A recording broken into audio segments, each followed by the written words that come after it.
آپ سبھی حضرات سے التماس سے گزارش ہے ایک مرتبہ سورہ الحمد و 3 مرتبہ سورہ توحید اور اس کے بعد 3 مرتبہ صلوات پڑھ لیجیے گا. اس کے بعد کچھ نام میں ذکر کروں گا مرحومین و مرحومات کے ان کی ارواح کے ساتھ سوال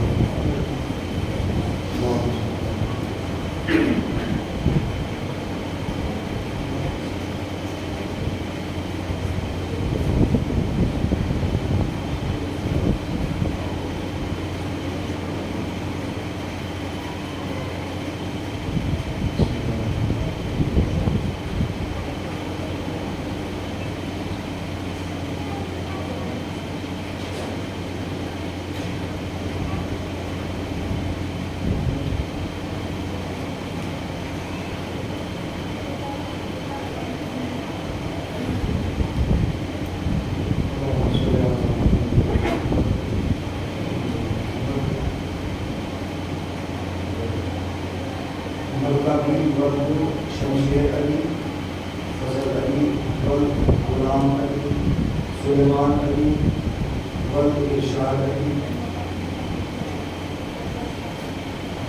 سعدی بی ولد بنت حیدر علی خان زمان ولد سلام علی ان سب کی ارواح کی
مجالس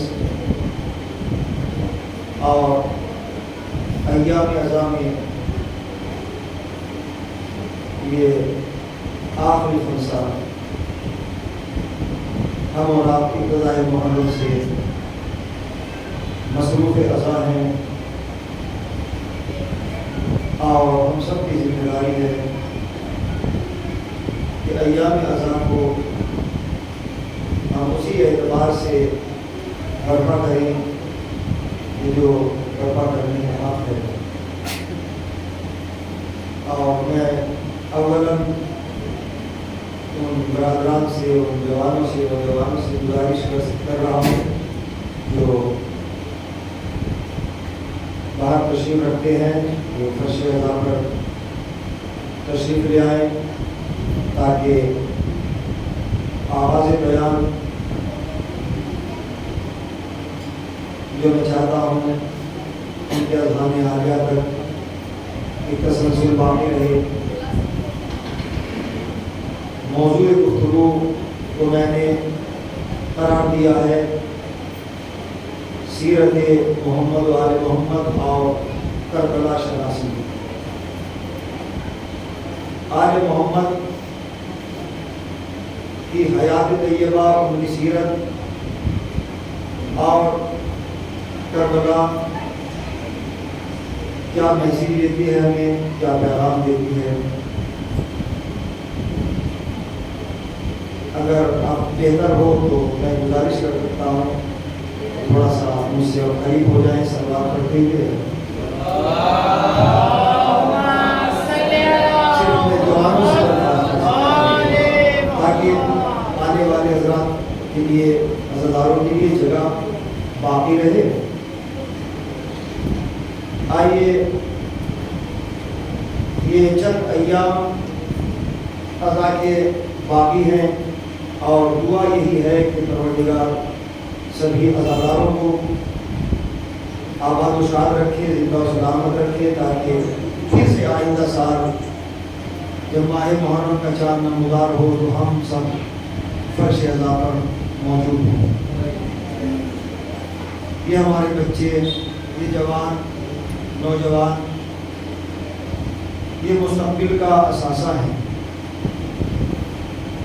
تو ان کو ہمیں اسی اعتبار سے تعلیمات دینا ہے، سمجھانا ہے، بتانا ہے کہ جو تعلیمات محمد و آل محمد سے ہمیں حاصل ہوئی ہیں. سورہ صحیح ہے، آواز موجود ہے، قریب ہونا پڑے گا بہت زیادہ. اس کا ولیوم تھوڑا سا بڑھا دیجیے تاکہ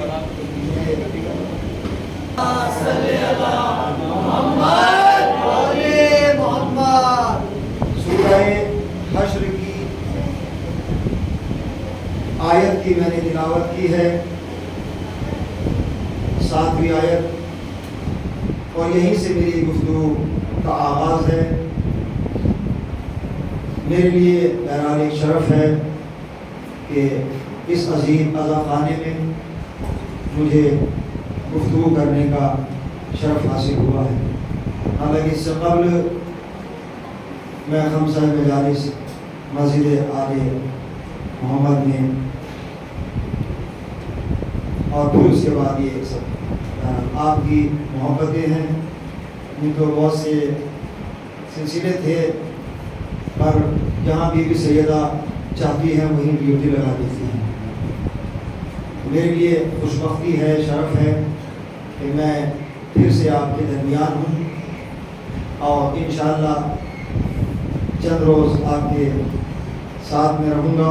آپ میرے ساتھ رہیں گے تو شاید کچھ اہم باتیں، کچھ اہم امور میں اپنے چھوٹے بھائیوں کے لیے بطور تبرک پیش کرنے کا شرف حاصل کر سکوں. میں نے دنیا میں جتنے بھی، میں اکثر یہ کہتا ہوں کہ پوری دنیا میں یہ قانون معین ہے، جتنی بھی یونیورسٹی ہیں، جتنے بھی کالج ہیں، جتنے بھی مدرسے ہیں، اس میں یہ قانون ہے کہ کوئی طالب علم، کوئی اسٹوڈنٹ کلاس میں تبھی بیٹھ سکتا ہے جب اس کے پاس اغراض تعلیمات ہوں، یعنی ایجوکیشن کے سارے سامان اس کے پاس ہونا چاہیے، اس کے پاس کتابیں ہوں، بکس ہوں، قلم ہوں، کاپیاں ہوں۔ جب یہ تمام اغراض سامان موجود ہوں گے تبھی ایک ٹیچر اجازت دے گا اسٹوڈنٹ کو کلاس میں بیٹھنے کی۔ اگر یہ نہیں ہوگی تو اسے حق ہے ٹیچر کو کہ وہ کلاس سے طالب علموں کو باہر کر سکتا ہے۔ کیوں؟ جب یہ قانون ہے کہ کلاس میں اغراض ایجوکیشن کا ہونا ضروری ہے، لیکن پوری دنیا میں ہمیں ایک ہی یونیورسٹی، ایک ہی مدرسہ ایسا نظر آتا ہے کہ جس میں نہ کتابوں کی ضرورت ہے، نہ تعلیمات کے اغراض کی ضرورت ہے، نہ کتابوں کی ضرورت ہے۔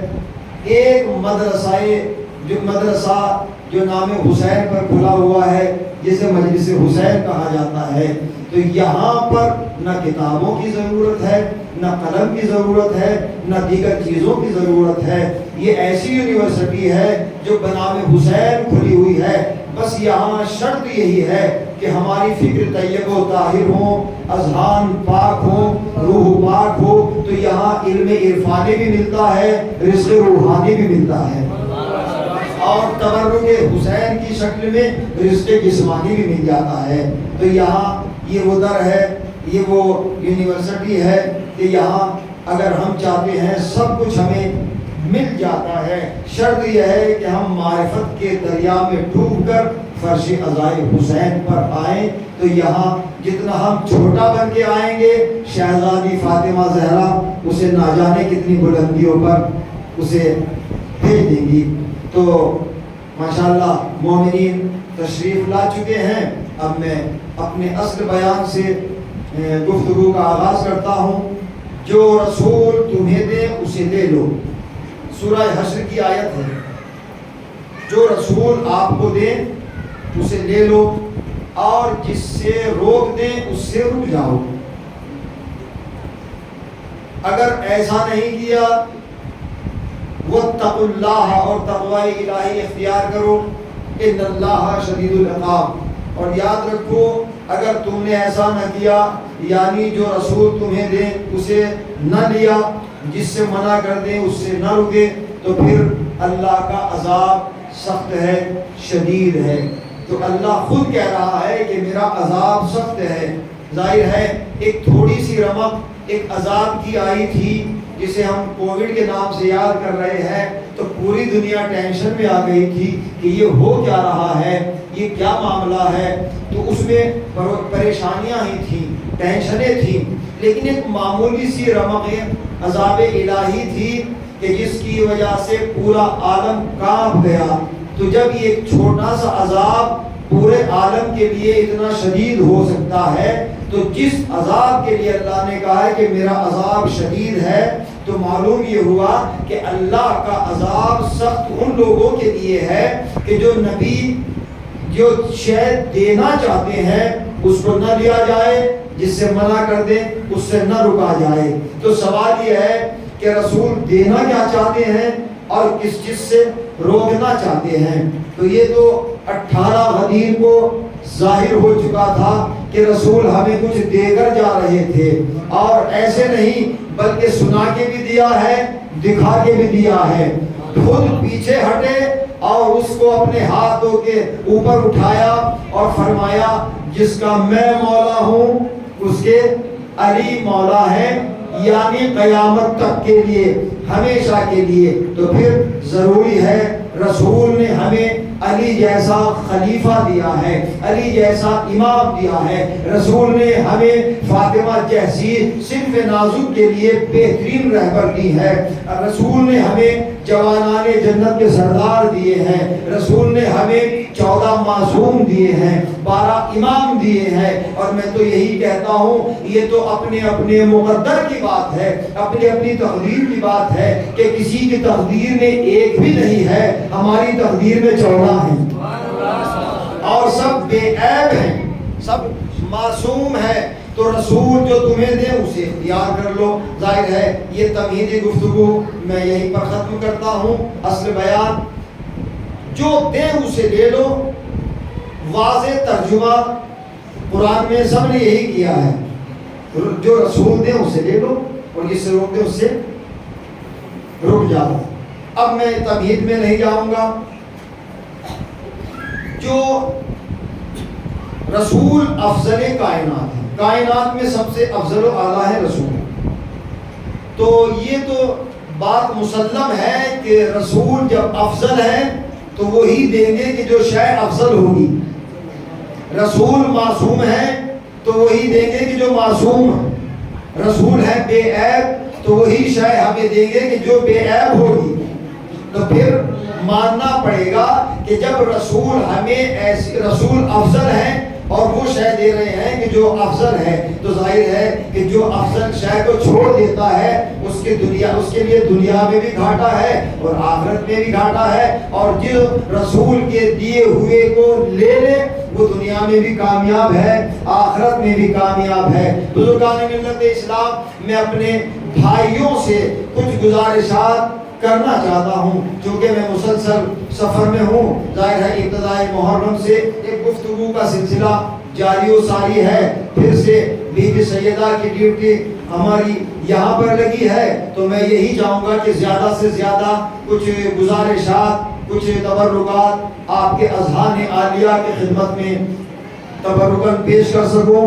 بس میری گزارش یہی رہے گی کہ آپ مجھ سے تھوڑا سا قریب رہیں گے، جڑے رہیں گے تو انشاءاللہ مجھے بہت آسانی رہے گی اپنی بات پہنچانے میں. بزرگان ملت، پیغمبر اسلام نے، کیونکہ یہ ایام چل رہے ہیں، ابھی پیغمبر اسلام کی شہادت کی تاریخ گزری ہے، امام حسن علیہ السلام کی تاریخ شہادت گزری ہے. تو میں چاہتا ہوں کہ معصومین کا تذکرہ زیادہ سے زیادہ ان چند ایام میں کرتا رہوں، اور تاکہ ہمارے بچوں اور جوانوں تک وہ سیرت معصومین پہنچتی رہے کہ جو ہمارے لیے بہت اہم ہے. ہماری، کیونکہ پیغمبر نے فرمایا ہماری ابتدا بھی محمد ہے، انتہا بھی محمد ہے. تو جب عرب کا دربار سجانا تھا، پھولوں کو خوشبو ملی نہ تھی، کانٹوں کو کھٹک ملی نہ تھی، کلیوں کو چٹک ملی نہ تھی، ستاروں کو دمک ملی نہ تھی، چاند کو روشنی ملی نہ تھی، زمین کا فرش بچھا نہ تھا، سورج کو روشنی ملی نہ تھی، نہ عرش تھا، نہ فرش تھا، نہ بلندی تھی، نہ پستی تھی، نہ ویرانہ تھا، نہ بستی تھی، نہ ہوائیں تھی، نہ فضائیں تھی، نہ خلائیں تھی، نہ عرش تھا، نہ فرش تھا، نہ یہاں تھا، نہ وہاں تھا، نہ کہاں تھا، نہ جہاں تھا، نہ زمین تھی، نہ آسمان تھا، نہ مکی تھا، نہ مکا تھا، نہ آدم تھے، نہ یوشع تھے، نہ شیس تھے، نہ ادریس تھے، نہ یونس تھے، نہ لوط تھے، نہ صالح تھے، نہ زکریا تھے، نہ ایوب تھے، نہ غالب تھے، نہ کمال تھے، نہ یزد تھے، نہ یعقوب تھے، نہ ابراہیم تھے، نہ اسماعیل تھے، نہ یوسف تھے، نہ ہنانا تھے، نہ کمال تھے. کوئی نہیں تھا، بس ایک خدا تھا.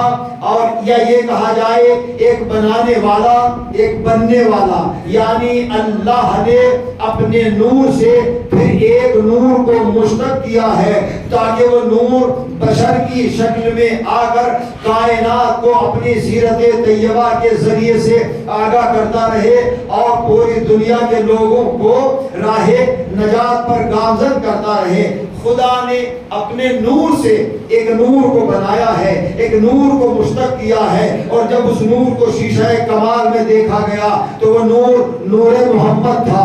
تو پھر اللہ نے اس نور محمد سے ایک نور کو پھر مشتق کیا، تو پھر شیشہ کمال میں دیکھا گیا تو پھر وہ نور علی کی شکل میں تھا.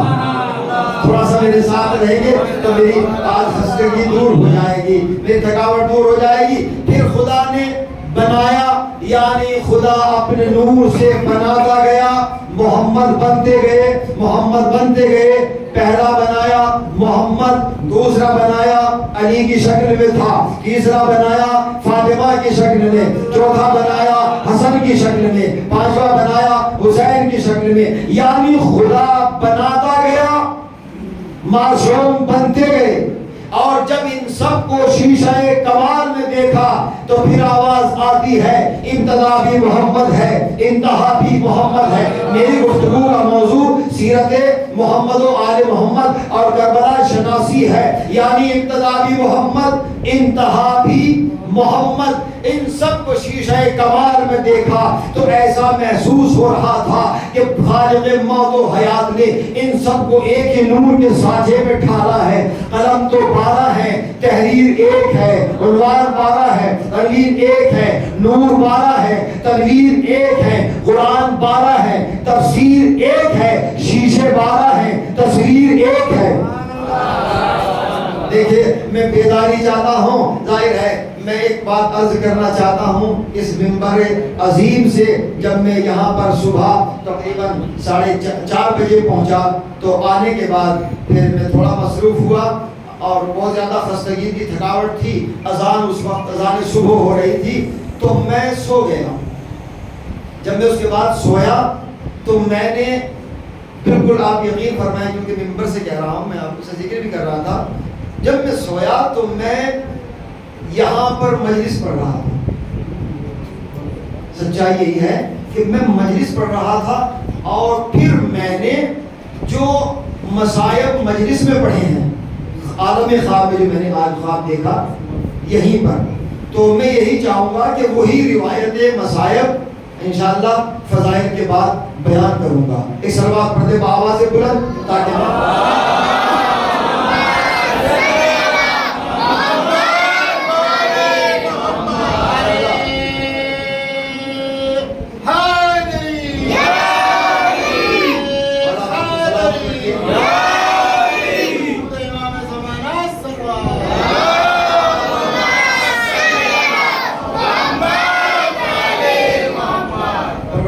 بچوں کو آباد و شاد رکھے اور جتنے بھی ہمارے جوان نوجوان ہیں۔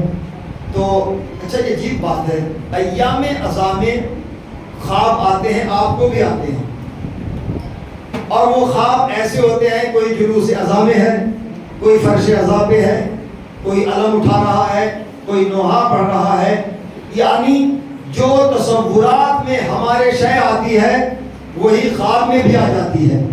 ٹھیک ہے، تو انسان، میں کچھ کہنا چاہ رہا ہوں، تھوڑا سا میرے ساتھ رہے، تو وہی تو خواب میں آئے گی، یعنی اگر ہم اچھا سوچیں گے تو اچھائی خواب میں آئے گا۔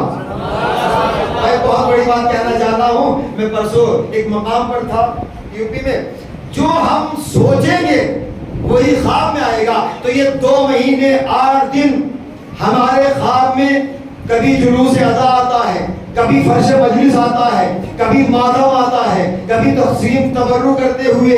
یہ کیوں؟ اس لیے کہ ہمارے ذہنوں اور افکار میں یہی شے ہے، یہی آتی ہے، ہم سوچتے سوچتے سو جاتے ہیں۔ سبحان اللہ۔ تو میں تو یہی کہتا ہوں کہ جو انسان اچھا سوچے گا اس کے خواب میں اچھا آئے گا، اچھا آئے گا۔ اب اگر کسی نے یزید کو خواب میں اس سال دیکھ لیا، بس میں نے نعرہ اپنی طرف سے اس لیے بھی لگایا ہے تاکہ میں آپ کو نعرہ لگانے کی بھی زحمت نہ دوں، لیکن عقیدت کے دریا میں ڈوب کر، کیونکہ میرا سلسلہ غدیریوں سے ہے، ہم سب غدیری ہیں، تو پھر بات اسٹرانگ ہونا چاہیے، رسپانس ادھر سے بھی ملتا رہنا چاہیے، اور آپ کو سلامت رکھے، آباد رکھے۔ بس یہ خیال رہے کہ یہ چند ایام جو باقی ہیں ہمارے لیے بہت قیمتی ہیں، ان کا ہمیں باقاعدہ طور پر اسی اعتبار سے مجالس کا، جلوس عزا کا انعقاد کرتے رہنا ہے، آخری انشاءاللہ 8 ربیع الاول تک۔ اور جتنے مصروف ہم ہیں، جتنے مصروف ہماری قوم ہے، اتنی مصروف کوئی نہیں ہے۔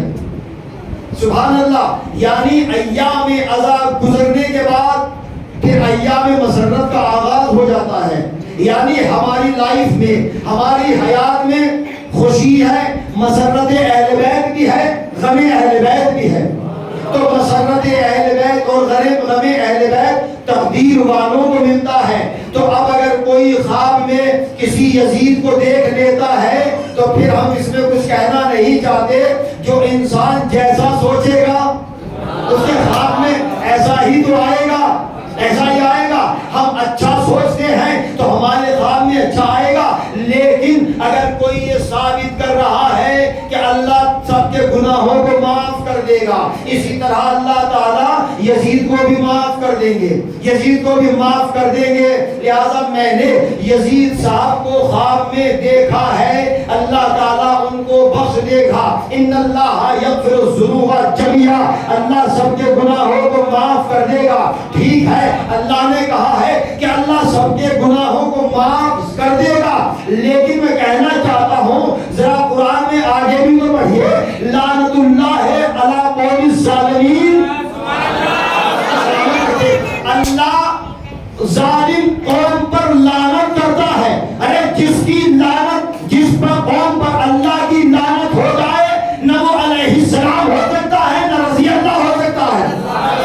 ذمہ داری کے ساتھ بات کہہ رہا ہوں, نہ وہ رضی اللہ ہو سکتا ہے نہ علیہ السلام ہو سکتا ہے. تو اب بات سمجھ میں آئی حضور, اللہ سب کو معاف کر دے گا لیکن ظالم کو کبھی معاف نہیں کرے گا. یہ قرآن بڑا جملہ کہہ رہا ہے, بڑی بات کہہ رہا ہے. سب کو معاف کرے گا خدا, ظالم کو معاف نہیں کرے گا. کیوں؟ اس لیے کہ ظلم سب سے بڑا گناہ ہے. کسی کو ستانا سب سے بڑا گناہ ہے. کسی کا مال غصب کر لینا سب سے بڑا گناہ ہے. کسی پر جھوٹی تہمت لگانا سب سے بڑا گناہ ہے. کسی کو بلا جرم و خطا قتل کر دینا سب سے عظیم گناہ ہے. کسی کو ستانا, کسی کی لائف میں دخل اندازی کرنا عظیم گناہ. یعنی یہ سب ظلم ہے. اللہ سب کو معاف کر سکتا ہے, ظالم کو معاف نہیں کر سکتا. تو اب امت مسلمہ فیصلہ کرے. ارے ادھر بھی 72 میں کلمہ پڑھنے والے, ادھر بھی لاکھوں میں کلمہ پڑھنے والے, تو فیصلہ تو کرنا پڑے گا کہ حق پر کون ہے. یہ تو نہیں ہو سکتا کہ دونوں حق پر ہو, نہیں, ایک باطل ایک حق, یہ ماننا پڑے گا. تو پھر کربلا میں ایک لکیر کھینچ دی جائے, درمیان میں ایک لکیر کھینچ دی جائے. ادھر 72 ہے, ادھر لاکھوں کا لشکر ہے, ادھر 72 ہے, ادھر لاکھوں کا لشکر ہے. تو حضور حق ہمیشہ بولتا ہے. میں اکثر کہتا ہوں حق کبھی چھپتا نہیں ہے. سوال یہ ہے کہ کیا 72 کی طرف سے لاکھوں کی طرف کوئی گیا؟ نہیں. اگر آپ نہیں بولیں گے تو پھر میں 4-5 گھنٹے پڑھتا ہوں. کیا 72 کی جانب سے لاکھوں کی طرف کوئی گیا؟ کوئی نہیں گیا. ہاں 72 کی طرف لاکھوں کے لشکر سے نکل کر کوئی آیا, اور جس نے نظام فرض پر ہاتھ ڈالا تھا, جس نے پہلا گناہ کیا تھا, تو پھر حسین نے اسے اپنے سینے سے لگا کے کہا انت حر فی الدنیا والآخرہ. ارے تیری ماں نے تیرا کتنا اچھا نام رکھا ہے, تو دنیا میں بھی آزاد, آخرت میں بھی آزاد, دنیا میں بھی آزاد, آخرت میں بھی آزاد. یعنی اگر کوئی معرفت کے دریا میں ڈوب کر کربلا کو سمجھ جائے, حسین کو پہچان لے, تو چاہے وہ کتنا بڑا گناہگار ہی کیوں نہ ہو, گناہگار ہی کیوں نہ ہو, اگر در حسین پر آ جائے تو حسین اسے سب سے پہلے جنت کی بشارت دے دیتے ہیں. اور اگر کوئی لاکھوں سجدے کرے, لاکھوں نمازیں پڑھیں, لاکھوں حج کرے, لیکن کربلا شناسی اس کے پاس نہ ہو, معرفت حسین اس کے پاس نہ ہو, معرفت محمد و آل محمد اس کے پاس نہ ہو, تو پھر نہ اس کا کوئی سجدہ ہے, نہ اس کی کوئی نماز ہے, نہ اس کا کوئی حج ہے. حضور سجدہ انسان کی معراج ہے, سجدہ انسان کی عزت ہے, سجدہ انسان کی بلندی ہے, سجدہ انسان کی معرفت ہے, سجدہ انسان کو بلندی عطا کر دیتی ہے. لیکن ہر سجدہ انسان کو بلند نہیں کرتا. تھوڑا سلوات پڑھتے ہوئے پلیز. میں جوانوں سے گزارش کر رہا ہوں, یہاں پہ کافی جگہ ہے اور جو حضرات پیچھے بیٹھنا ہے.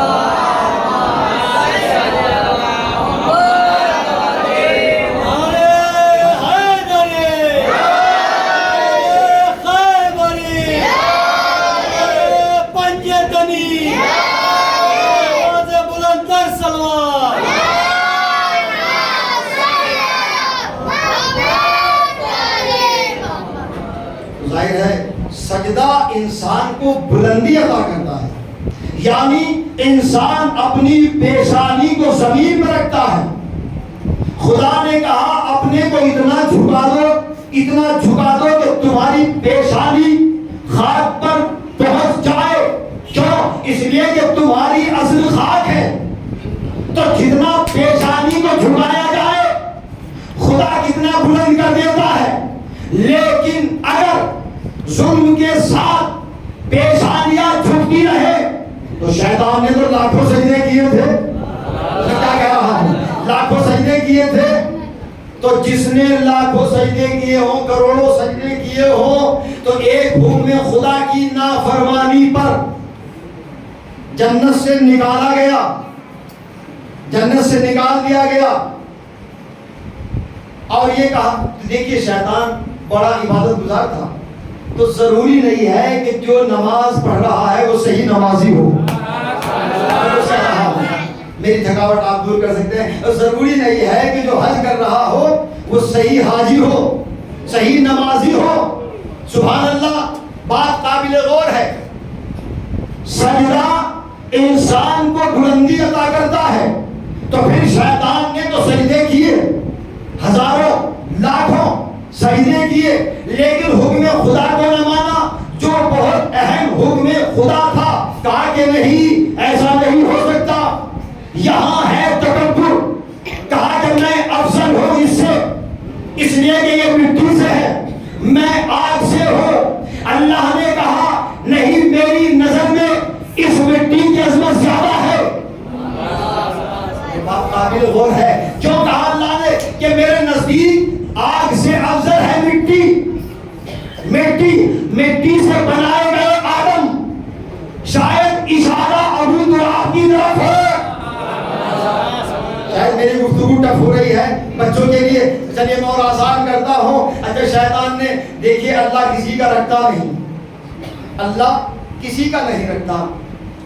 شیطان کو جب نکالا تو یہ کہہ کر چلتا ہے کہ یا اللہ مجھے نکال تو رہا ہے، مجھے قیامت تک کی زندگی دے دے، فانظر الی یوم یبعثون، مجھے قیامت تک کی حیات دے دے۔ تو اللہ کسی کا رکھتا نہیں۔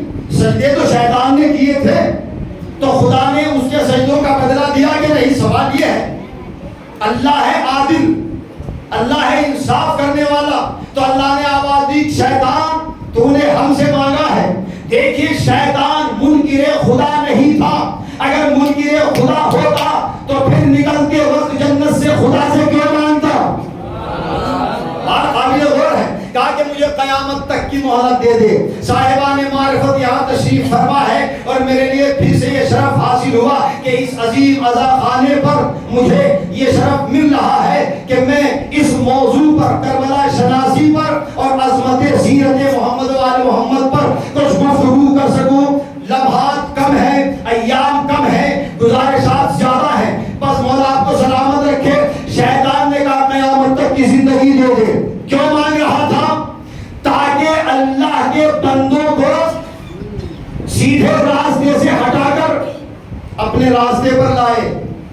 آپ نے دیکھا کہ شیطان مسجدوں میں آتا ہے، شیطان مسجدوں میں آتا ہے، شیطان اس مقام پہ زیادہ حملہ کرتا ہے کہ جو اللہ سے قریب کرنے والے مقامات ہوتے ہیں۔ میں کیا کہہ رہا ہوں؟ دیکھیے نماز آج ہو رہی تھی جماعت کے ساتھ۔ محراب کسے کہتے ہیں؟ محراب کہتے ہیں حرب کی جگہ، یعنی جہاں پر جنگ کی جائے، جنگ کرنے کی جگہ کو محراب کہا جاتا ہے۔ یعنی یہ وہ مقام ہے کہ جہاں پر شیطان سے جنگ کی جاتی ہے، اللہ سے گفتگو کی جاتی ہے۔ سبحان اللہ، میری بات پہنچ رہی ہے۔ شیطان نے کہا تھا یا اللہ مجھے قیامت تک کی زندگی دے دے، انک من المنظرین۔ اللہ نے بھی کہا شیطان ہم تیرے سجدوں کا بدلہ اپنے پاس نہیں رکھیں گے، تجھے دیتے ہیں، چاہ ہم نے تجھے قیامت تک کے لیے زندگی دے دی۔ یا اللہ یہ تو تیرا دشمن ہے، تیری توحید کا ہی منکر نہیں، تیرے دین کا دشمن ہے، پھر بھی تجھے قیامت تک کی زندگی دے دی۔ تو اللہ نے متوجہ کیا ہے جسے ہم اس کے سجدوں کا یہ ترکہ ادا کر رہے ہیں، یہ ہم شیطان کے سجدوں کا ترکہ ادا کر رہے ہیں. ہم نے شیطان سے سجدے تو لے لیے لیکن اس کا ترکہ اسے واپس کر دیا. سبحان اللہ. بات قابل غور ہے. شیطان نے کہا کہ یا اللہ میں جا رہا ہوں تیرے بندوں کو چاروں سمت سے بہکاؤں گا, تیرے بندوں کو چاروں سمت سے بہکاؤں گا. بھائی سمتیں کتنی ہوتی ہیں؟ شیطان کی نگاہ ہمیں سمتیں ہیں 4 لیکن سمتیں ہوتی ہیں 6. شیطان کی نظر میں تھا آگے پیچھے دائیں بائیں. اللہ نے کہا کہ ٹھیک ہے تو ہمارے بندوں کو چاروں سمت سے بہکانے کی کوشش کرنا لیکن 2 سمتیں تو ہمارے پاس ہیں جہاں پر تو ہمارے بندوں کو نہیں بہکا سکتا. وہ 2 سمتیں کیا ہیں؟ یعنی جب کوئی ہمارا بندہ ہمارا اب خشوع و خضوع کے ساتھ مصلی عبادت پر آنے کے بعد اپنی پیشانی کو زمین پر رکھے گا تو تیرا حملہ نہیں ہوگا. جب کوئی بندہ خشوع کے ساتھ اپنے ہاتھوں کو آسمان کی طرف اٹھائے گا تو تیرا حملہ نہیں ہوگا. 4 سمت تیرے پاس ہے 2 سمتیں ہمارے پاس ہیں. صلوات پڑھیں بآواز بلند.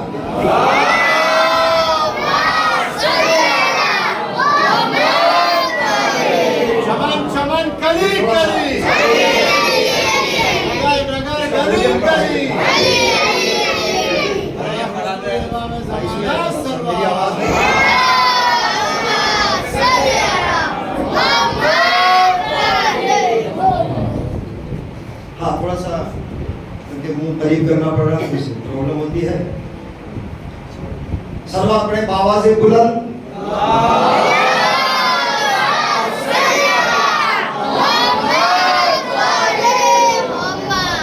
تو سیرت محمد و آل محمد کربلا شناسی. میں نے عرض کیا کہ اگر کوئی ساجد ہے تو ضروری نہیں ہے کہ وہ سچا ہو, اگر کوئی حاجی ہے ضروری نہیں ہے کہ وہ صحیح حاجی ہو. چوتھے امام کے زمانے میں جب امام حج کرنے کے لیے تشریف لے گئے تو جانے والے نے کہا کہ مولا اس سال تو حاجیوں کی تعداد بہت زیادہ ہے. امام نے فرمایا میں دیکھ رہا ہوں کہ اس سال تو حاجی بہت کم ہے. کہا کہ مولا نہیں, میں دیکھ رہا ہوں کہ تا حد نظر حاجی ہی حاجی نظر آتے ہیں, ہمیں غور کرنا چاہیے. تو امام نے فرمایا کہ دیکھنا چاہتے ہو کہ حاجی کتنے ہیں؟ کہا کہ ہاں مولا. تو امام نے اپنے صحابی کی آنکھوں پر ہاتھ پھیرا, قوت بصارت پڑھی. امام کے صحابی نے دیکھا, دیکھ کر گھبرا کے کہتا ہے کہ مولا اس سال تو حاجیوں کی تعداد بہت کم ہے. میں دیکھ رہا ہوں بہت سے حاجی ہیں جو احرام تو ڈالے ہوئے ہیں لیکن ان کے چہرے مسخ ہو چکے ہیں, ان کے چہرے جانوروں کی طرح نظر آ رہے ہیں. مولا اس کا سبب کیا ہے؟ ایسا کیا سبب ہے؟ تو امام نے فرمایا کہ سنو, یہ وہ لوگ ہیں کہ جن کے چہرے جانوروں کی طرح نظر آ رہے ہیں. جب اپنے گھر سے چلے تھے تو اس نیت سے چلے تھے کہ جب ہم لوٹ کر اپنے گھر آئیں گے حج کر کے لوگ ہمیں حاجی کہیں گے. سارا معاملہ نیتوں کے اوپر ہے. لوگ ہمیں حاجی کہیں گے, لہٰذا یہ اللہ کے لیے نہیں آئے بلکہ اپنے نام و نمون کے لیے آئے ہیں. اور وہ لوگ کہ جن کے دلوں میں ہماری ولایت کے چراغ روشن نہیں ہے وہ یہ لاکھوں حج کرتے رہے, ان کے چہرے مسخ رہیں گے. تو معلوم ہوا کہ اگر پہاڑوں کے برابر سونا راہ خدا میں خرچ کر دیا جائے, نبی فرماتے ہیں, اور لاکھوں پیدل حج کیے جائیں, نماز پابندی سے پڑھی جائے, لیکن جس کے دل میں میری اولاد کی محبت نہیں ہے تو نہ اس کے کوئی سجدہ قبول ہوگا نہ اس کی کوئی سخاوت قبول ہوگی. صلوات پڑھیں بآواز بلند.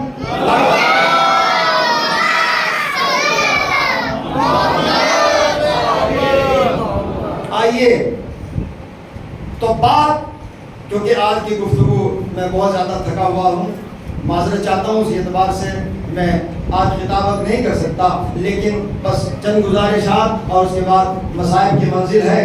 تو حضرات گرامی, سیرت رسول اور سیرت آل رسول کو ہمیں دیکھنا ہے اور سمجھنا ہے تاکہ ہماری لائف یہاں بھی کامیاب رہے اور ہماری عالم برزخ اور آخرت میں بھی زندگی کامیابی کی ضمانت بن جائے.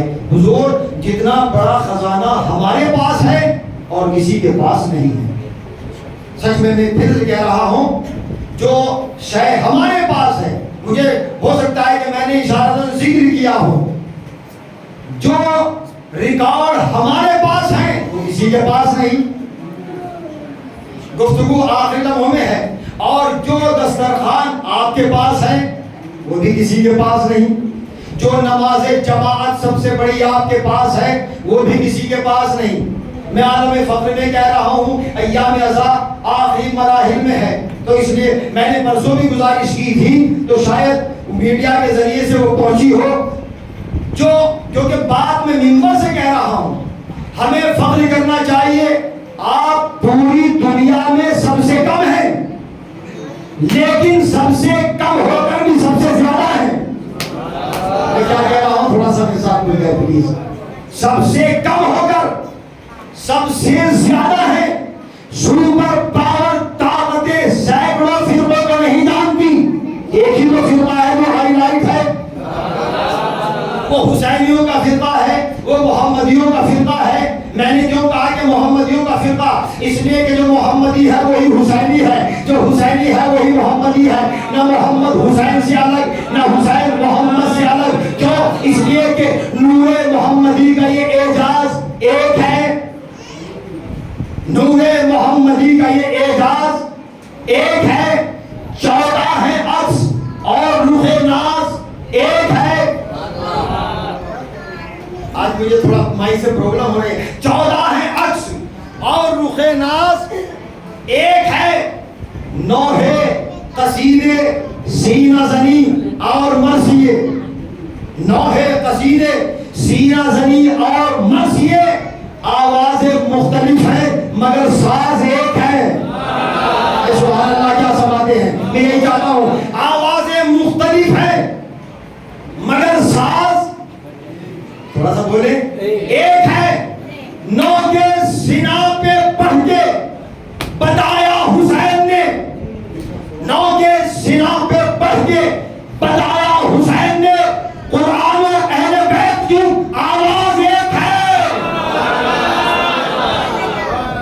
قرآن و اہل بیت کی، نہ قرآن اہل بیت سے جدا ہے نہ اہل بیت قرآن سے جدا ہے۔ اسی لیے رسول نے کہا کہ جو اللہ نے کہا کہ جو رسول تمہیں دے اسے لے لو، اور جس سے منع کر دیں اس سے رک جاؤ۔ ہمارے لیے فخر کی بات ہے۔ میں نے عرض کیا ہے، بزرگان ملت اسلام، میرے چھوٹے بھائیوں، جوانوں، نوجوانوں، فخر کرنا چاہیے ہمیں، اور لیکن فخر کے ساتھ سمجھنا بھی ہے، غور بھی کرنا ہے۔ سب سے بڑے دسترخوان آپ کے پاس ہے، سب سے بڑی نماز جماعت آپ کے پاس ہے، سب سے بڑا دسترخوان آپ کے پاس ہے۔ میں کچھ کہنا چاہ رہا ہوں، آج ہم سیاہ لباس میں ہیں، آج پوری دنیا میں سیاہ لباس میں جو گزر رہے ہیں، چل رہے ہیں، لوگ کہہ رہے ہیں کہ سمجھ میں نہیں آتا یہ سیاہ لباس 2 مہینے 8 دن تک کیوں پہنا جاتا ہے، سیاہ پردے، سیاہ لباس، سیاہ پرچم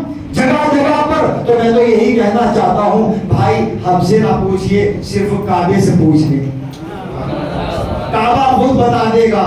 یعنی خانہ کعبہ سیاہ لباس پہن کر دنیا والوں کو، حاجیوں کو میسیج دے رہا ہے کہ یاد رکھو طواف تو کر رہے ہو لیکن میرے سیاہ لباس پر بھی نظر رکھنا، کہ جس طرح پورا عالم انسانیت حسین کے سوگ میں ہے تو میں بھی حسین کے سوگ میں ہوں۔ اگر حکومت چاہتی تو خانہ کعبہ کا غلاف کسی بھی کلر کا ہو سکتا تھا۔ حق کبھی چھپتا نہیں ہے، حق ہمیشہ بولتا ہے۔ جناب خدیجۃ الکبریٰ کا مکے میں اتنا بڑا گھر ہے کہ 300 غلام کنیزیں، 300 غلام اور 3,000 غلام، 3,000 کنیزیں مکے میں ایک ساتھ جناب خدیجہ کے دسترخوان پر کھانا کھاتے تھے۔ یہ سب سے، یعنی مکے میں جناب خدیجہ کا، ملکۃ العرب، زوجائے پیغمبر اسلام، اتنا بڑا دسترخوان۔ لیکن آپ غور فرمائیں، سب سے بڑا دسترخوان ہے جناب خدیجہ کا، تاریخ اسلام کا۔ اچھا، آپ میری طرح تھکاوٹ محسوس کر رہے ہیں، مجھے ایسا لگ رہا ہے نا، تھکے ہوئے ہیں آپ؟ لبیک یا حسین، لبیک یا حسین، لبیک یا حسین، لبیک یا حسین، حیدری سود امام زمانہ صلی اللہ علیہ وسلم۔ سیرت محمد و آل محمد کے جو دریا میں ڈوب جائے اور اسے معرفت محمد ہو جائے تو پھر اس کی نظر میں دولت دنیا کا وجود کچھ نہیں۔ سبحان اللہ۔ یعنی جب ایک معصوم کی پیشانی پر ایک معصوم صحرا باندھ کر چلا ہے تو جناب خدیجہ الکبریٰ عرب کی ملکہ ہے، ان کو خبر ہوئی، کنیز نے خبر دے دی کہ پیغمبر خدا کی بارات آ رہی ہے، تو خوشی میں عقیدت محمد کے دریا میں ڈوب کر آواز دی کہ نبی صحرا باندھ کر آ رہے ہیں، تو میں نے اپنے تمام 3000 غلاموں کو اللہ کی راہ میں آزاد کر دیا۔ یہ معرفت رسول ہے، یہ سیرت رسول ہے، آزاد کر دیا۔ اور جب بارات دروازے پر آ گئی میں نے سارے غلاموں کو آزاد کر دیا۔ جب پیغمبر اسلام سے عقد ہو گیا جناب خدیجہ الکبریٰ کا، تو جناب خدیجہ کا ایمان اس منزل معراج پر پہنچ چکا تھا، آواز دے دی کہ میں نے ساری کنیزوں کو راہ خدا میں آزاد کر دیا۔ تھوڑا سا مزید سے جڑ جائیں تو انشاءاللہ 10-15 منٹ کے اندر شاید میں اپنی بات کو سمیٹ دوں۔ تو جناب خدیجہ الکبریٰ کا جب عقد ہوا پیغمبر سے، کہا کہ ساری کنیزوں کو میں نے خدا کی راہ میں آزاد کر دیا۔ تو ایک کنیز نے گھبرا کے کہا اے ملکۃ العرب، آپ نے تمام کنیزوں کو راہ خدا میں آزاد کر دیا تو آپ کی خدمت کون کرے گی، آپ کی کنیزی میں کون رہے گی؟ تو یہ خدیجہ کا ایمان بہت رہا تھا۔ جناب خدیجہ کہتی ہے جب میں نبی کی کنیزی میں جا چکی ہوں تو مجھے کسی کنیز کی ضرورت کیا رہ گئی؟ تاریخ اسلام کا یہ بڑا فقرہ ہے، بڑا جملہ ہے۔ اب میں کسی عجیب بات ہے، رسول کی شادی ہے اور ولیمہ ہے ابو طالب کی طرف سے۔ میں کچھ کہنا چاہ رہا ہوں، ولیمہ ابو طالب کی طرف سے، اور یہ ولیمہ ایک دن نہیں، 2 دن نہیں، بلکہ مہینوں چلتا رہا۔ یہ دسترخوان ہے ابو طالب کا، یہ دسترخوان ہے ابو طالب کا۔ بس تھوڑی سی بیداری چاہتا ہوں، محبت ہے آپ کی، مولا کو سلامت رکھے۔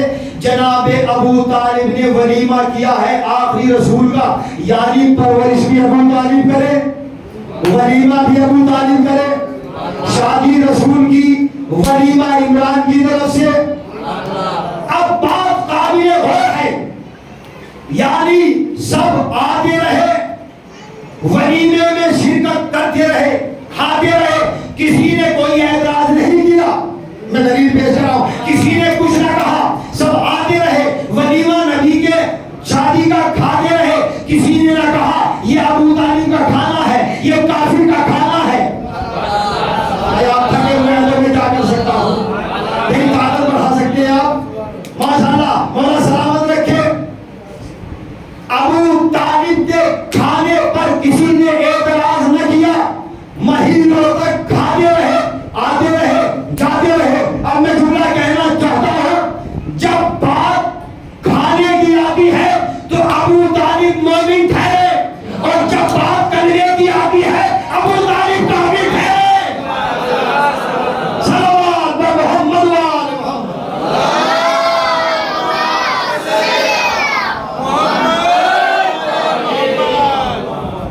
یہ تاریخ اسلام کا عظیم دسترخوان ہے جناب خدیجہ کا۔ دوسرا دسترخوان، بہت تیزی کے ساتھ، دوسرا دسترخوان امام حسن کا۔ سبحان اللہ، ابھی تاریخ گزری ہے، میں نے عرض کیا تھا امام حسن کے حوالے سے۔ دوسرا دسترخوان امام حسن کا، بات اختتام کی منزل پر ہو جا رہی ہے۔ ابو امام حسن کا دسترخوان الحمدللہ اتنا مشہور ہوا کہ آج ہمارے گھروں میں وہ سنت امام حسن قائم ہو گئی، اور یہ تقدیر کی بات ہوتی ہے کہ ہم امام حسن کے دسترخوان کو اپنے اپنے گھروں میں سجا کر برکتیں حاصل کر لیتے ہیں۔ اس کے بہت سے فائدے ہیں. یہ بڑا دسترخوان ہے امام حسن کا تاریخ اسلام کا. بس 5 دسترخوان اور منزل تمام کرتا ہوں. انشاءاللہ کل سے میں بہت اہم گفتگو کرنے کی کوشش کروں گا. تو مجھے پلیز میں چاہتا ہوں کہ میرے جوان وقت پر تشریف لے آئیں تاکہ مجھے تمہید کی بھی کوئی ضرورت نہ پڑے, کیونکہ 10-15 منٹ تمہید میں لگ جاتے ہیں تاکہ مومن سب آ جائیں گے تو میں فوراً اپنے بیان کو منزل تک پہنچانے کی کوشش کروں گا. حضرات گرامی, دوسرا دسترخوان آپ سن لیں امام حسن علیہ السلام کا.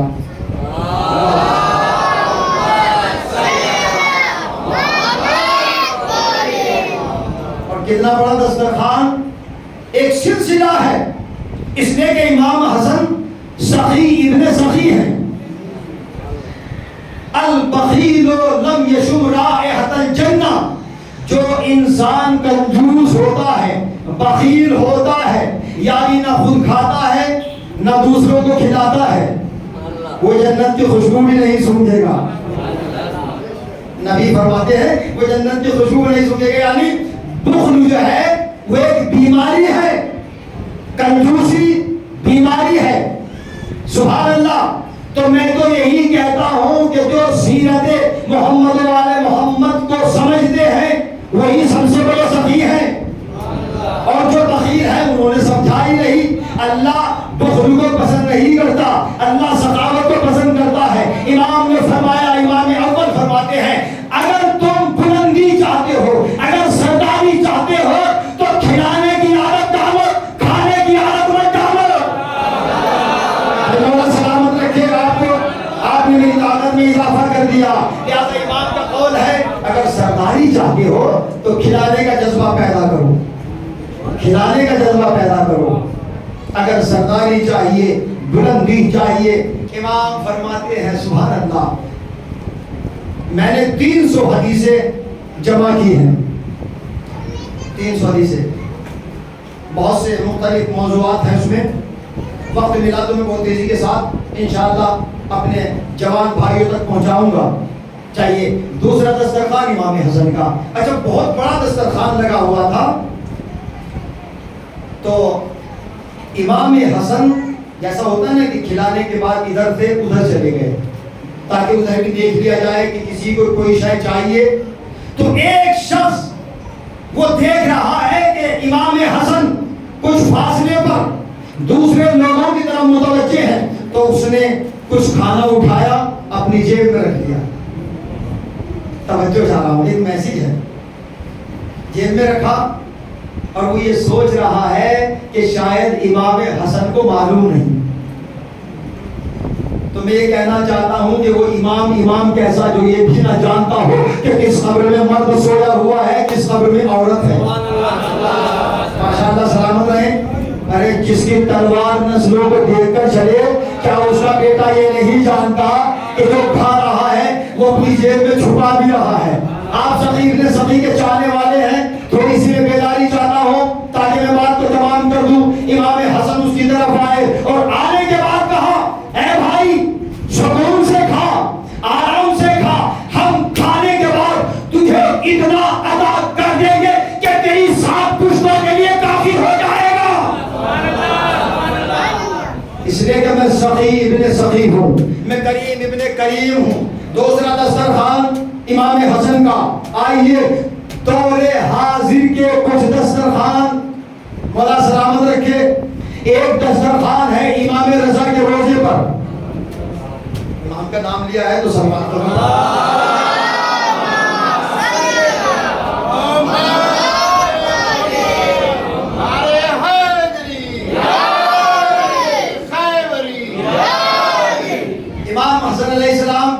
امام رضا علیہ السلام کے روزے پر جو جا چکے ہیں اور جو نہیں گئے ہیں مولا ان کو بھی بلائے. کتنا بڑا دسترخوان میں نے بھی دیکھا ہے. ہزاروں زائرین روزانہ امام کے دسترخوان پر کھانا کھاتے ہیں, کوئی کمی نہیں ہے. ہزاروں کی تعداد میں روزانہ. اور یہ سلسلہ 1 سال سے یا 2 سال سے نہیں ہے بلکہ صدیوں سے چل رہا ہے. اب میں جملہ کہنا چاہتا ہوں, سارے دسترخوان ہے بنی ہاشم کے, بنی امیہ کا کوئی دسترخوان نہیں.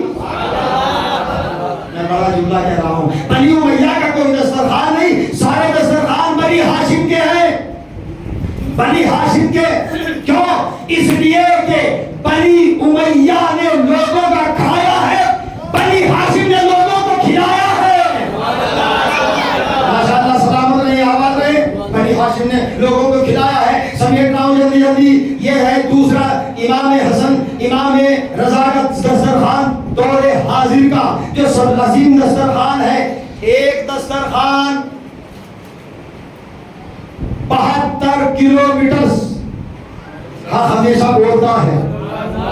میں نے شاید یہ بات کہی ہوگی، لیکن جو حضرات وہاں موجود نہیں تھے میں ان تک بات پہنچانا چاہتا ہوں۔ 72 یا 74 کلومیٹر نجف سے لے کر کربلا کا فاصلہ، آپ کو فخر کرنا چاہیے، یہ ورلڈ ریکارڈ ہے۔ یہ الگ بات ہے کہ طاغوتی طاقت تعصب کی بنا پر اسے ورلڈ ریکارڈ میں داخل نہ کرے، گینس بک میں داخل نہ کرے، لیکن اللہ نے تو اسے داخل کر دیا۔ ماشاءاللہ، سلامت رہیے، اللہ نے داخل کر دیا ورلڈ ریکارڈ۔ ریکارڈ پہ ریکارڈ ٹوٹتے ہیں ہر سال۔ ارے سبحان اللہ، نام حسین پر ایک دسترخوان ہمیں دور حاضر میں ملا۔ آدم سے لے کر آج تک اتنا بڑا دسترخوان پوری دنیا میں آپ کو نظر نہیں آئے گا جتنا بڑا دسترخوان نام حسین پر نجف سے لے کر کربلا تک۔ کوئی روٹی لیے ہوئے ہے، کوئی دودھ لیے ہوئے ہے، کوئی کھجوریں لیے ہوئے ہے، کوئی کھانا لیے ہوئے ہے، جس کے پاس جو میسر ہے وہ نام حسین پر کھلا رہا ہے، وہ نام حسین پر دے رہا ہے۔ یعنی سب سے عظیم دسترخوان بھی ہمارے پاس، سب سے بڑی نماز جماعت بھی ہمارے پاس۔ نام حسین پر یہ دور حاضر کا سب سے عظیم دسترخوان، سبحان اللہ، جو 3 دن بھوکا پیاسا رہ کر پوری کائنات کو سیراب کر دے، اس ذات گرامی کو حسین کہتے ہیں۔ سبحان اللہ، سبحان اللہ، اس ذات گرامی کو حسین کہتے ہیں۔ آؤ در حسین پہ دنیا کے غم زدو، ٹوٹے ہوئے دلوں کا سہارا حسین ہے۔ یہ کہہ کے ہن نے چھوڑ دیا فوج شام کو، طوفان ہے یزید کا نعرہ حسین ہے۔ لیکن کتنا اچھا شعر پڑھا میں نے، طوفان ہے یزید کا نعرہ حسین ہے، اور کاغذ کی کشتیوں میں ہیں فتووں کے قافلے۔ یہ اشارہ ہے، کاغذ کی کشتیوں میں ہیں فتووں کے قافلے، لے جائے گا بہا کے وہ دھارا حسین ہے۔ اگر میں آہستہ سے پڑھ رہا ہوں اس کے معنی یہ نہیں ہے کہ بات ہلکی ہے، لے جائے گا بہا کے وہ دھارا حسین ہے۔ کوثر بقول جوش وہ دن بھی قریب ہے، ہر قوم یہ کہے گی ہمارا حسین ہے۔ سبحان اللہ،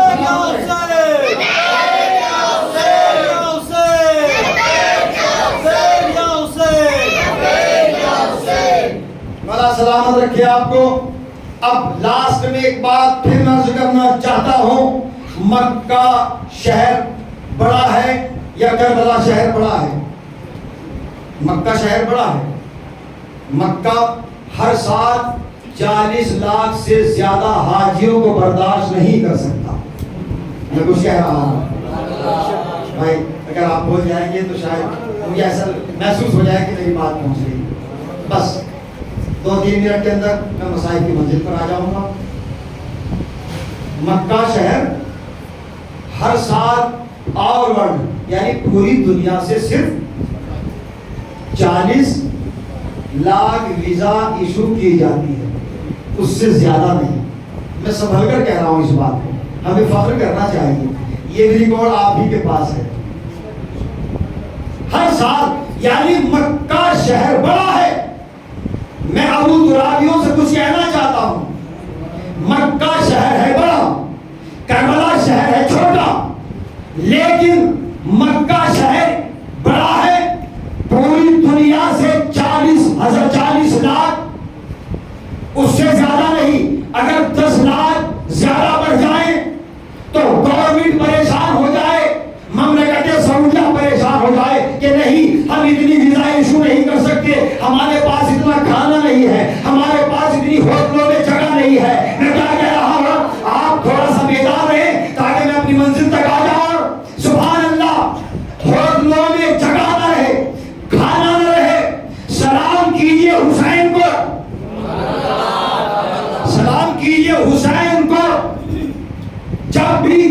جا رہا ہے، لوٹ کر وطن کربلا سے آ رہا ہے، اس سے پوچھا جائے وہ نہیں کہتا کہ میں پیاسا رہ گیا، میں بھوکا رہ گیا، مجھے ہوٹل میں جگہ نہیں ملی۔ میں کیا کہہ رہا ہوں؟ مجھے ہوٹل میں جگہ نہیں ملی۔ حضور یہ ہے 40 لاکھ کی بات کہ مکے میں 40 لاکھ سے زیادہ ہر سال پوری دنیا سے زیادہ حاجی نہیں پہنچتے، لیکن سبحان اللہ ہر سال کربلا کی زمین پر زائروں کا اضافہ۔ اس کا سبب کیا ہے؟ آپ نے کبھی غور کیا یہ 40 لاکھ کی بات نہیں ہے، 60 لاکھ کی بات نہیں ہے، بلکہ 4 کروڑ، پھر ایک سال 5 کروڑ، اس کے بعد 6 کروڑ، سلسلہ بڑھتا گیا، تعداد بڑھتی گئی اور چند روز کے بعد انشاءاللہ آپ کو خبر مل جائے گی، آپ کو اطلاع مل جائے گی کہ اب تک سب سے بڑا ورلڈ ریکارڈ ٹوٹنے والا ہے۔ کیوں نہ ٹوٹے؟ اس لیے کہ میں ایک بات کہہ رہا ہوں، اسے آپ کتابوں میں نہ دیکھیے، سبحان اللہ، سب سے بڑی خبر آپ کے پاس چند دنوں کے بعد آ جائے گی کہ کربلا شہر چھوٹا ضرور ہے، لیکن کربلا اپنی آغوش میں، اپنی گودی میں یہ 7-8 کروڑ کیسے لے لیتا ہے۔ تو میں سوچ رہا تھا کہ مولا علی کے بہت سے القاب ہیں، نفس اللہ، ید اللہ، عین اللہ، جنب اللہ، ابوذرا، صاحب ذوالفقار، باب مدینہ العلم، باب العلم، اسد اللہ، نصر اللہ، بہت سے القاب، یاسر الدین۔ تو جہاں میرے مولا علی کے بہت سے القاب ہیں، ایک لقب علی کا ہے ابو دراب، سلامت رہیے، ایک لقب ہے ابو دراب۔ ابو کہتے ہیں باپ کو، دراب کہتے ہیں زمین کو، ابو کہتے ہیں حاکم کو، دراب کہتے ہیں زمین کو، ابو مالک جس کے کنٹرول میں ہو، جس کے اختیار میں ہو۔ ماشاءاللہ بات سمجھ میں آ گئی۔ ارے کربلا کی زمین 5، 6، 7، 8 کروڑ کو اپنی آغوش میں کیسے سما لیتی ہے؟ اس لیے کہ امیر کائنات کا لقب ہے ابو دراب۔ عجب نہیں، مولا علی ابو دراب کی آواز ہر سال فضاؤں میں گونجتی ہوئی غدیروں کے کانوں میں پہنچتی ہے۔ میرے حسین کے ظاہروں، تم تعداد بڑھا کر ہر سال کربلا کی زمین پر آتے رہو، میں کربلا کی زمین کو بڑھاتا رہوں گا۔ اس لیے کہ میں ابو تراب ہوں، چاہوں تو سمیٹ دوں، چاہوں تو وسعت دے دوں۔ یہی سبب ہے کہ کربلا کی زمین کو وسعت دی جاتی ہے۔ کوئی نہیں کہتا کہ ہم بھوکے رہ گئے، کوئی نہیں کہتا کہ ہمیں ہوٹلوں میں جگہ نہیں ملی۔ کیوں؟ اس لیے کہ معجزہ ہے۔ حسین محافظ کعبہ بھی ہے، حسین محافظ حرمت کعبہ۔ آئیے اہل عزا، حضرت فاطمہ زہرا سلام اللہ علیہا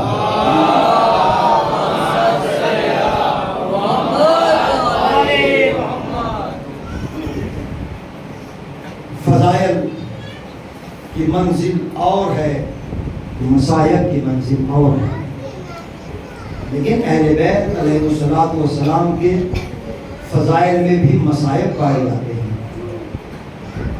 یہ 4-5 ایام باقی ہیں عزا کے، بس آپ دعا کیا کریں۔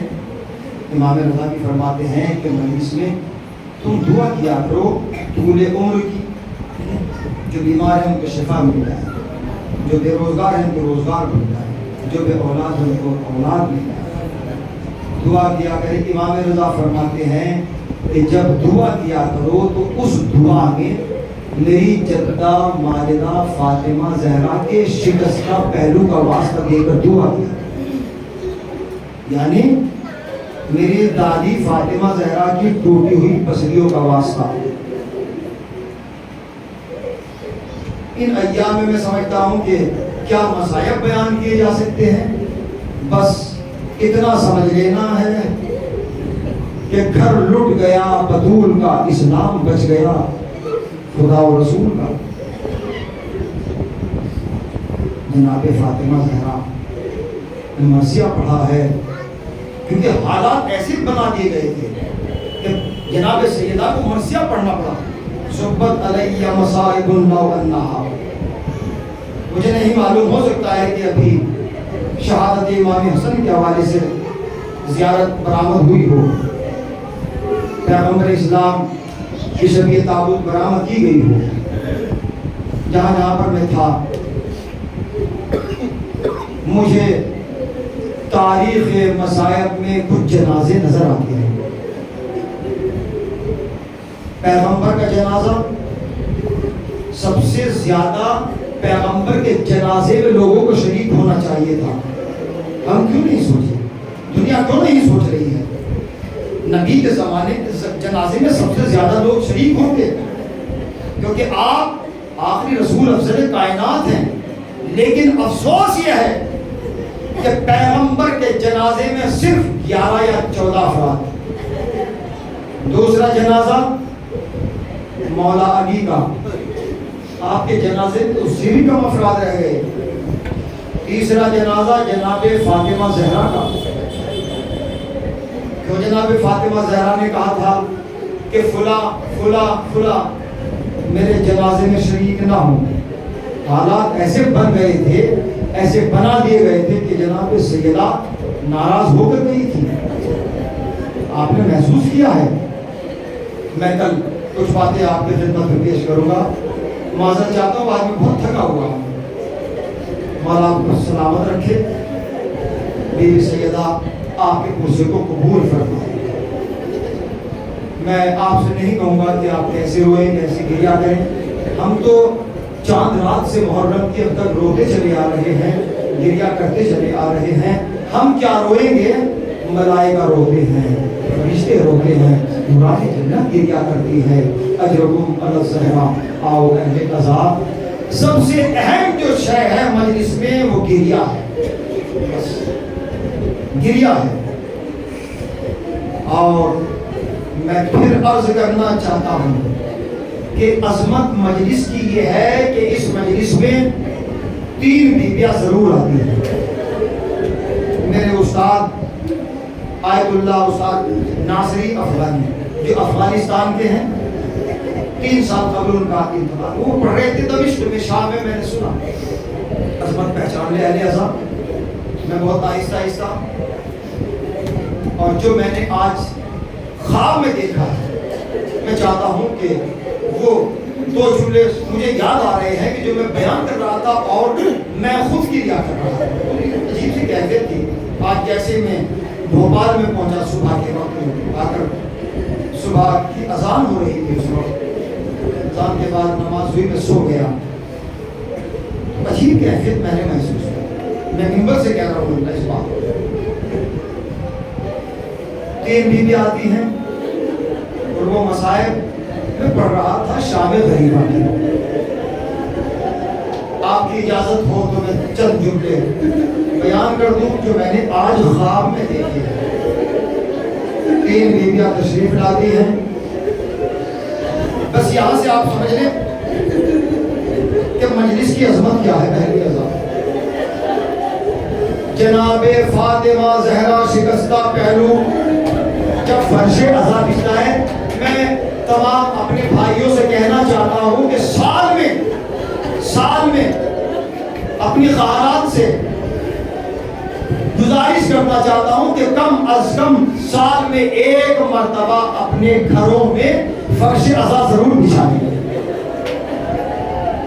فرش عزا ضرور بچھائیے تاکہ جس گھر میں بطول آ جائیں، سکینہ آ جائیں، زینب آ جائیں، ملائکہ آ جائیں، وہ گھر نظر بد سے محفوظ رہتا ہے، بلاؤں سے محفوظ رہتا ہے. جناب فاطمہ زہرا جب مجلس ہوتی ہے ایسا آتی ہے شام میں. زینب جس کو میں نے چکیا 20 سے پالا ہے، اس کے چاہنے والوں نے مجلس برپا کی ہے. نہ چلو گی. جناب زینب آواز دیتی ہے، اماں کچھ فاصلے پر زندان شام میں میری سکینہ سو رہی ہے. زندان شام کے دروازے پہ پہنچ کر کہتی ہے، بیٹی زینب میرے حسین کی نشانی سکینہ تیرے بابا کے چاہنے والوں نے مجلس کا فرش بچھایا ہے، نہ چلو گی اہل عذاب، جب تک فضائل ہوتے ہیں تو تینوں بیویاں بیٹھی رہتی ہے، لیکن جب مصائب کربلا ہوتے ہیں تو تینوں بیویاں کھڑے ہو کر ماتم کرنے لگتی ہیں، واہ حسینہ، واہ غربتہ، واہ مصیبتہ۔ اہل عذاب اس عظیم عذاب خانے میں ایک جملہ کہنا چاہتا ہوں۔ امام رضا علیہ السلام ارشاد فرماتے ہیں، بات معرفت کی ہے، میں نے عرض کیا ہوگا، آپ فرماتے ہیں کہ جب مصائب سنا کرو، جب مصائب سنا کرو تو بلند آوازوں سے رویا کرو۔ پوچھنے والے نے کہا کہ مولا اس کا سبب کیا ہے؟ امام رضا نے فرمایا جب کوئی بلند آواز سے روتا ہے تو میری جدہ فاطمہ زہرا شکستہ پہلو اس کے حق میں دعا کرتی ہے، پروردگار میرے حسین کو کربلا میں کوئی رونے والا نہ تھا، پروردگار ان چاہنے والوں پہ اپنی رحمتوں کو نازل فرما۔ جزاکم اللہ، جزاکم اللہ۔ آپ کی صدائے گریہ بلند ہے، بطول یہی چاہتی ہے۔ بس چند منٹ مجلس تمام ہو گئی، آپ نے حق گریہ شاید ادا کر دیا ہو۔ اجرکم علی الزہرا، اللہ اکبر۔ جب عزادار روتے ہیں تو جناب سکینہ کہتی ہیں پھوپھی اماں یہ گریہ کر رہے ہیں۔ ہاں بیٹی یہ تیرے پاپا کو رو رہے ہیں۔ پھوپھی اماں ان کو کوئی تماچے نہیں مارنا، ہاں اس لیے کہ جانے والے ہیں۔ تو جناب سکینہ نے تڑپ کے کہا پھوپھی اماں، پھوپھی اماں جب میں اپنے بابا کو یاد کر کے روتی تھی تو کوئی ظالم میرے تازیانے مارتا تھا، کوئی درے چھینتا تھا، کوئی تماشے لگاتا تھا۔ اہل عذاب میں ایک جملہ کہوں، جناب فاطمہ زہرا وہ مظلومہ ہے جو قبر میں دو زخم لے کر گئی، ایک شکم کا زخم، دوسرا ٹوٹی ہوئی پسلیوں کا زخم۔ لیکن میں کہوں گا یا فاطمہ زہرا آپ قبر میں دو زخم لے کر گئیں، لیکن آپ کی پوتی سکینہ قبر میں 4 زخم لے کر گئیں۔ میں نے بہت بڑا جملہ کہا اہل عزا، 4 زخم۔ پہلا زخم جناب سکینہ کو کب ملا؟ جب پاپا کی شہادت ہو گئی، لیکن مظلوم کربلا نے کہا تھا۔ آئیے اہل عزا، جو میں نے خواب میں جملے پڑھے ہیں آج بس میں وہ پڑھ کر اجازت چاہتا ہوں۔ بی بی سیدہ مجھے 2 جملے کہنے کی اجازت دے دیں، طاقت عطا فرما دیجیے گا۔ عزاداروں کی صدا بلند ہو گئی، بی بی سیدہ کی دعا۔ امام رضا فرماتے ہیں جب رویا کرو اور تمہاری آنکھوں سے اشک نکل جائیں تو ان اشکوں کو اپنی پیشانیوں پہ پھیر لیا کرو، اپنے رخساروں پہ پھیر لیا کرو، اپنے سر پہ پھیر لیا کرو۔ کہا کہ مولا اس کا سبب کیا ہے؟ امام نے کہا جب کوئی عزادار میرے جب حسین کی مصیبتوں پر روتا ہے اس کے اشک نکلتے ہیں، ان اشکوں میں شفا ہے۔ اللہ اکبر، کیا عظمت ہے عزاداروں کے اشکوں کی کہ ان میں شفا ہے۔ تو کس خاک میں سیدہ کے لال کا لہو مل جائے اس میں شفا کیوں نہ ہو؟ اجرکم علی الزہرا۔ لو اہل عزا آپ نے گریہ فرما لیا، بیٹے سے جدا قبول فرمائے۔ جب حسین چلے ہیں اور کہتے ہیں میری بیٹی سکینہ، امام فرماتے ہیں، امام حسین فرماتے ہیں اپنی بیٹیوں کی پیشانیوں کو چوما کرو، اس لیے کہ جو اپنی بیٹیوں کی پیشانیوں کو چومتا ہے خدا اس کی عمر بڑھاتا ہے، اس کا رزق بڑھاتا ہے۔ اپنی بیٹیوں کی عزت کیا کرو، ان کو محبتوں کی نگاہوں سے دیکھا کرو، اس لیے کہ بیٹیاں رحمتیں ہیں، بیٹیاں گھر کی زینتیں ہوا کرتی ہیں، اور بیٹیاں اپنے باپ کو زیادہ چاہتی ہے، باپ بیٹی کو زیادہ چاہتی ہے۔ دل چاہتا ہے کہ جملہ کہو جب مظلوم کربلا روز عاشورہ چلنا چاہتے تھے تو سکینہ زلجنا کے سم سے نپٹ کے کہہ رہی تھی اے میرے پاپا کے گھوڑے، میں دیکھ رہی ہوں صبح سے جو بھی جا رہا ہے وہ لوٹ کر نہیں آ رہا ہے، میرے پاپا کو مقتل میں نہ لے جا، میں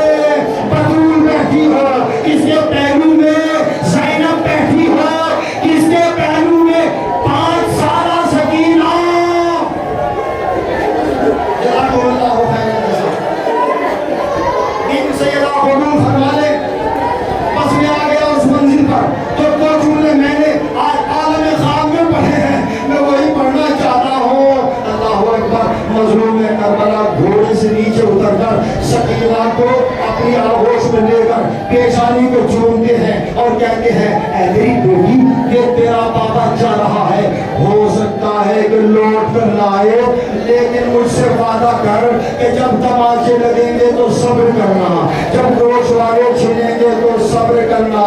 جناب سکینہ نے فرمایا اے میرے بابا، اگر میرے تماچے لگے تو میں صبر کروں گی، میرے گوشت والے چھینیں گے تو میں صبر کروں گی، لیکن وہ پتا جب 12 محرم کا سورج نکلا، اسیروں کا مقدرات عصمت کو رسیوں میں باندھ کر لے جایا گیا، ہماری اوپر بیجاوا بے کجاوا اٹھتا۔ اشوک اللہ زہرا آپ کے بیٹیاں ہوگی، ایک باپ محسوس کر سکتا ہے کہ بیٹی کی محبت کیا ہوتی ہے۔ میرا بیان آسان، آپ کا سننا آسان۔ اللہ اکبر۔ جناب سکینہ کو اونٹ کی ننگی پشت سے باندھا، آپ نے دیکھا جب کوئی اونٹ چلتا ہے اس کی ہڈیاں کبھی دہنی سمت ہوتی ہے، کبھی بائیں سمت ہوتی ہے۔ ہائے وہ بچی جو حسین کے سینے پر سو کر سکون پاتی تھی، آج ظالموں نے اونٹ کی پشت سے باندھ دیا۔ تھکیے گا نہیں اللہ صاحب، یہ پرسے کے 4 روز باقی ہیں۔ یا فاطمہ زہرا ہمارے پرسے کو قبول فرمائیے، اگر ہمارے پرسے میں کوئی کمی ہو تو ہمیں معاف کر دینا، زندہ رہیں گے تو پھر سے کربلا والوں کا ماتم کریں گے۔ اللہ اکبر۔ تو جملے آزاد دارو، بس وہ منزل قیامت تھی۔ جناب سکینہ نے کہا بابا آپ نے فرمایا تھا کہ تماچے لگیں گے تو صبر کرنا، گوشت والے چھینیں گے تو صبر کرنا۔ بابا میرے تماچے لگے صبر کیا، بابا میرے گوشت والے چھینے گئے تو میں نے صبر کیا، لیکن بابا جو سکینہ کے سینے پر سوتی تھی، ظالموں نے اسے اونٹ کی پشت سے سینے کے پر باندھ دیا اور اس پر ظلم یہ کیا۔ اے میرے بابا اونٹ کو دوڑایا جاتا ہے، ہڈیوں کی لگن سے میرا سینہ چھن گیا۔ دو جملے آزادارو، بس وہ 2 جملے میں پڑھنا چاہتا ہوں پھر سے جو میں نے عالم خواب میں دیکھا ہے۔